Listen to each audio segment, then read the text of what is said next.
Hi everyone, my name is Daniela Castillo and I am gonna talk about the importance of promoting adoption of animals for your course on ethical dilemmas in veterinary medicine.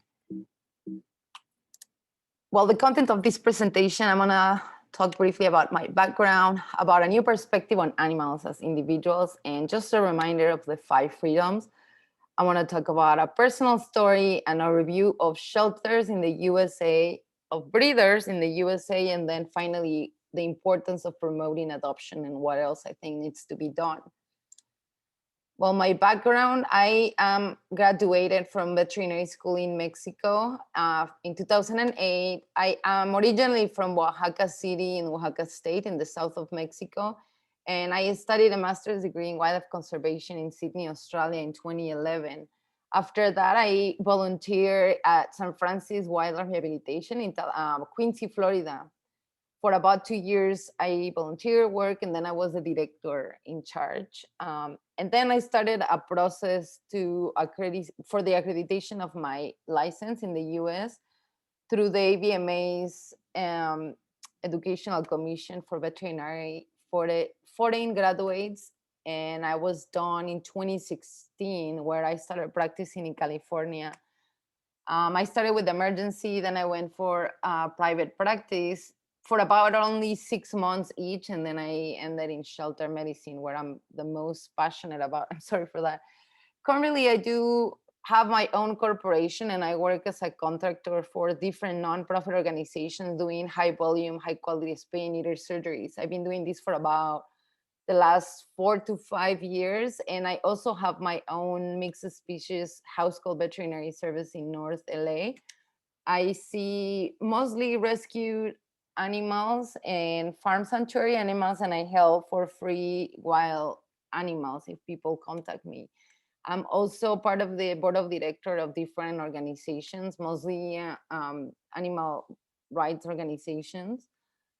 Here are some of the nonprofit organizations in Los Angeles that I work with, or I currently work, like Fix Nation, Spay Neuter Project of LA, Best Friends, ASPCA, Amanda's Foundation, and this is Lucy's Foundation. Some of them stopped with the pandemic and they haven't come back to offer services, and some of them haven't fully come back to do the full, scope of services that we're offering before.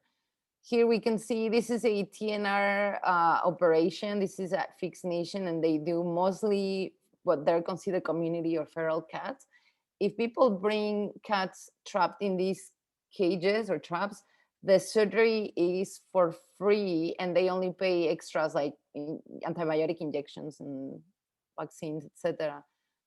And as you can see, we do about between 80 to 120 cats in 4 hours with 2 doctors. This was on a special day where there were 1 doctor volunteering doing surgeries, but it's usually 2 doctors. And there's special techniques, to do these surgeries really fast. Here's me volunteering in Oaxaca, where I am from, in a town about an hour away from the city. And as you can see, the conditions for these surgeries are nothing to be compared with these conditions in the USA. Oh my God, I'm just like, here I'm volunteering for a nice veterinary group in Puerto Rico. And we did, I think, over 4,000 surgeries in 5 days. So it was a big operation. So the next topic is a new perspective on animals as individuals that I ask for people here to consider. Since I've been a veterinarian, I stopped using the words pet and owner, and I encourage my staff and my clients to use companion animal and guardian instead. I don't like referring to animals as it. I prefer saying her, his, she, or he. To me, animals are our companion. To me, they are my children. I have 3 feline kids, and my husband and I, we chose to not have human kids. So these are our family. And animals shouldn't be considered things that we can abuse, mutilate, and treat like toys or furniture. Veterinarians should have the best interest of each individual animal and be their main defenders. If it's not us veterinarians, then who? I'm gonna remind you the 5 freedoms that all animals should have, and this is the freedom from hunger and thirst, so provide free access to clean water daily and maintain to maintain, their good health. Freedom from discomfort. We need to provide appropriate environmental enrichment and shelter from different weather conditions. Free from pain, injury, or disease. And this is by providing medical veterinary care on time. Freedom to express normal behavior by providing sufficient space and, like normal conditions that the animal would require for his normal behavior, normal freedom from fear and distress. And we need to do everything to avoid mental suffering. And there is an unofficial sixth freedom in the shelter medicine world, which is freedom from euthanasia for animals that are neither suffering irreparably or dangerous to the community. So let me talk you really fast about a personal story. Before I met Murphy in 2017, I was 100% a cat person. I was not really interested in having dog companions just because I was not really aware of their behavior or anything like that. For some reason, Murphy and I fell in love while while I started working at this um, nonprofit shelter, and I would see Murphy laying on his runner every day. He was labeled as guardian, as resource guard. So some people were a little bit of, a little bit scared of him. He had some beautiful, intimidating eyes. But I had this weird connection. I started working with him every day after work. So he would, you know, just run for or walk for an hour after, I mean, every day. And then it would help me too. We became friends. He even posed with me in my staff picture here. We were just friends. And then my husband and I couldn't imagine. I quit this job and I just couldn't imagine my life without this guy anymore. I kept going after work to walk him for an hour and then drive back to my house. And then we decided to buy a house to be able to keep this guy because we were living in a tiny apartment in Hollywood. So honestly, Murphy was one of the main factors for my husband and I to get our ducks in a row and purchase a home. And this is Murphy in our garage. One of the first days, he I learned on the bad way. I let him. The first night I gave him free range of my garage, and the next morning he chewed up furniture and a couple of things. The animal behaviorist that was supporting this transition explained me that he was used to this small runner, and it was a lot of anxiety to just give him suddenly so much space. So I started giving him slowly more and more space within my garage. As you can see, of course, he will walk out 3 times a day. Then slowly bring him to my kitchen. He was tied to the table. He will have a restricted range. And slowly we were moving the fence between my cats and him because in the beginning he was very reactive towards cats and I was really afraid. At some point I changed his name from Tiger to Morphe. His name was Tiger at the shelter. So this is my nephew, and we're working with him, getting used to be around the fence with my cats. Here is the animal behavior is working with Morphe around my cats. This is Balito just sticking out his head. And slowly, he was actually this one is before this one, but he was trained to have a muscle.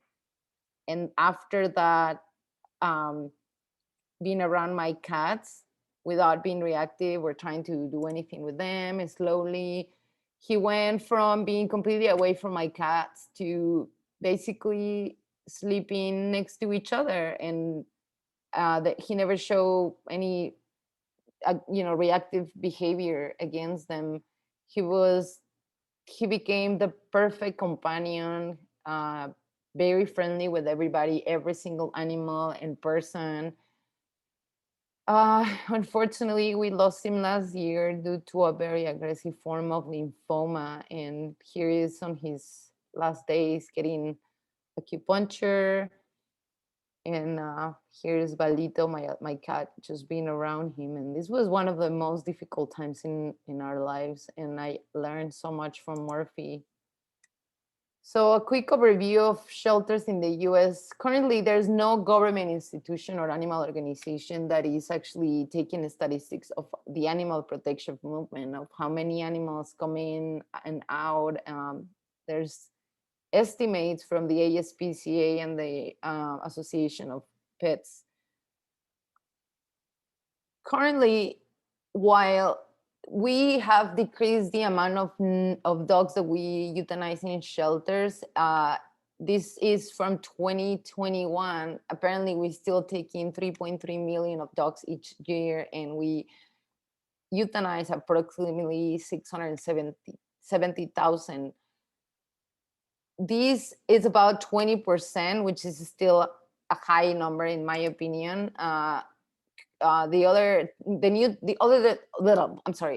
the trends in the US is started in 2005 with the Katrina hurricane, the transportation of some animals to other states. So currently we have 778,000 100,000 dogs being transferred from areas with a lower population of dogs. So like we're transporting dogs from California, Texas, Arizona to northern areas like Boston and New York, areas like that, Oregon.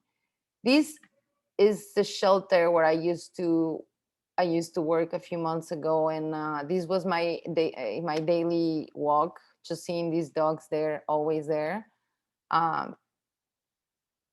These are cats that are, these guys get adopted really easy because they are babies and everybody wants kittens, but believe it or not, they were returned after a few years.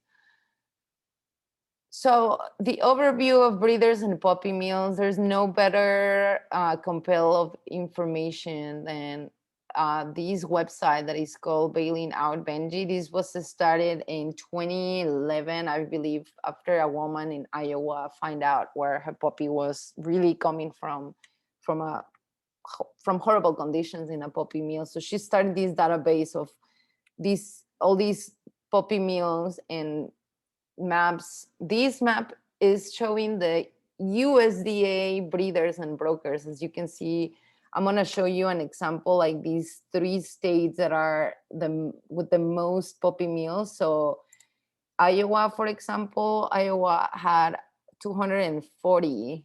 And from here you can see the green dots are less than 50 adult animals. Let's try to look for like red dots are between 50 and 150 adult dogs enclosed in these areas, basically just producing puppies to sell. Ohio had 255, and finally Missouri has 758 puppy mills. So now the next map shows the horrible 100 by year, and this list goes for a while. As you can see, here is a big document. These are the suspected or offenders and even repeated offenders of puppy mills that are not following basic welfare rules.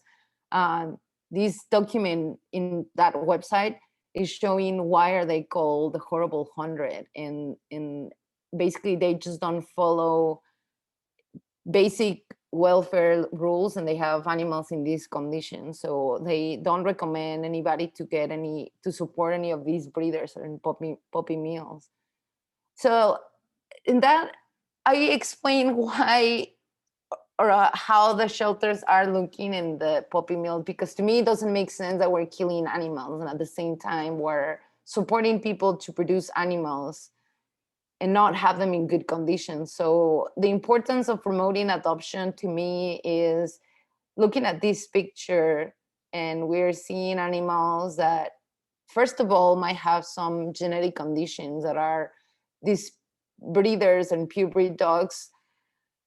They're sold for a lot of money, and Then we have the animals at the shelter that are for free, and people don't want to adopt them because they think they have too many problems, or they consider these animals at the shelter something like garbage. So if we have less animals in shelters, that's going to equal less cruelty. We as society, we need to prioritize our limited resources to provide good homes to animals in shelters instead of protecting and encouraging puppy mills and breeders. The majority of animals that come from cruelty are coming from situations as hoarding cases and dog fights, puppy mills like the ones I show you, and they usually suffer from trauma. Not that they cannot be cured, they just need to have some care and love. This is another example of what happens with these facilities with a lot of animals. I've been following this news, but recently there were 4,000 beagles rescued from a Virginia facility in horrible conditions that violated dozens of federal regulations. And now there's all these rescue organizations basically cleaning the mess and trying to find homes for these animals so they don't suffer and they don't spend more time in these little cages. The other reason why we need to adopt is thinking about the staff at the rescues and at the shelters and rescues. There's been, I found more than these studies, but they basically um, are saying that it causes higher moral injury on staff that one decides who's going to be euthanized and two who actually performs. Also, there's studies on their reactions like crying, sadness, feeling depression, and anger from performing euthanasias. So if we don't have these many animals in shelters, we're not going to euthanize and have hence this much compassion fatigue and depression in staff, veterinarians, volunteers, etc. This is a case where I was paid to go. This animal rights organization paid me my flight for me and an assistant to go with me to North California, our hotel, our rental car. We drove about 2 hours in the middle of nowhere to this facility that was breeding these wolf breed, mixed dogs illegally. Somebody happened to be around there, reported to Fish and Wildlife. They went, seized the place. According to these people, they killed all the animals that were in really bad state, and then they gave them 30 days to empty and transfer these animals. So I went and did of hands exams, rabies vaccines, and health certificates so they could be transported to other states and sanctuaries. So this is another example of how people breeding these animals, they, when public see these things and report, they're not gonna, in public, outcry, are not gonna let this pass. So action is taken, but just think about all the people that took to do this operation, and that money can certainly be used for other things. Finally, removing animals from shelters, streets, and maybe bringing from other countries. That's already happening inside of the US. As I said, we're bringing dogs from high concentrated areas like California and the south of the United States to, and even Mexico to parts in the north. This picture is a place in Oaxaca where there is about 300 dogs, and one lady has them and feed them. But these are all dogs that potentially need at home. I mean, if we think about bringing, instead of paying thousands of dollars to buy a purebred dog, we can save a life in another country and use that money for the, permit and travel expenses. This, there's dogs rescued from the dog meat trade that find amazing homes in America. So, in my opinion, what else needs to be done? We need to ban and fine breeders and puppy mills. We need to continue with the spay neuter programs, and if we can, expand to other regions, even volunteer in other places of the world, improve veterinary oversight of companion animal transports. This is important because we don't want to bring any disease from another country. We don't want to risk, adopters and stuff. We want to promote pet health insurance or savings account for services. People don't realize how, at least in the US, veterinary services are not, and they're not cheap, and people need to understand that it's not really our responsibility to provide free services. I agree that there should be low-cost services for low-income communities, but also people need to consider that into their savings with having adopting a companion animal, and also increase pet-friendly living. A lot of people relinquishing their animals, it's due to their buildings don't allow animals, or they have a limit, or they have a restriction in breeds. I do have to say that in the shelter movement, some doctors, some of them believe that we did already a good job with spaying and neutering, and now we have a shortage of animals, which I'm not sure if that's real, as we don't have really any accurate numbers, and I'm not sure what they're tied with certain breeders or connections with puppy mills, but there's certainly people that believe that we need to continue these actions that I just listed. One of the things that I read, that if we get to a shortage of dogs, we could, instead of aborting these dogs that we usually do in shelter that are about to have their babies, that those could be sources of new companion dogs. And I do understand too that some dogs have certain jobs or works that people has attached to them, but I think again that we should not think of animals as things. I want to finish with this quote from the ASPCA. When you adopt, you are directly supporting life-saving work. A shelter or rescue's adoption fee goes right back to funding its efforts to save, treat, and rehome animals. Adoption provides a second chance for your new pet and opens up a space for the next pup who arrives needing help. Your act of kindness has a ripple effect that can impact many lives. I love this quote, and as I said, I want to finish with it because we do save a life when we adopt from a shelter. I want to clarify that for some people, paying a fee to the shelter, it seems to be a lot, but just think about all the money that you're giving back for doing all these services for you. And yeah, so thank you so much for your attention, and I hope this helped you in any way. Thank you.